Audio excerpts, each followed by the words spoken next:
मराठवाडा, विदर्भ, उत्तर महाराष्ट्र आणि खानदेश यांच्या संयुक्त विद्यमाने दिनांक 21 जून 2026 रोजी रविवार रोजी पांगशीमाता गडाच्या पायथ्याशी हे हिंद केसरी बैलगाडा शर्यतचं मैदान इथं भव्य आणि दिव्य असं स्वरूपाचं भरणार आहे. हे भरवण्यापाठीमाग या मी जसे तिन्ही विभाग बोललो, चारही विभाग मराठवाडा, विदर्भ, उत्तर महाराष्ट्र आणि खानदेश या भागातली आमच्याकडे एक मीटिंग झाली.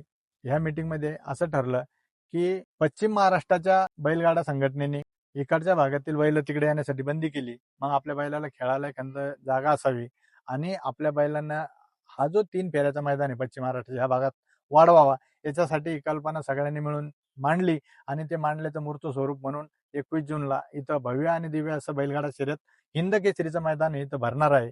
आणि इथं हजारोच्या संख्येनं बैलगाडा प्रेमी, बैलगाडा मालक, बैलगाडा चालक आणि बैलगाडा क्षेत्रावर प्रेम करणारे इथं सगळे मंडळी इथं 21 जूनला रविवार दिनांक सकाळी 7 ते संध्याकाळी 6 या वेळेमध्ये हजर राहणार आहे.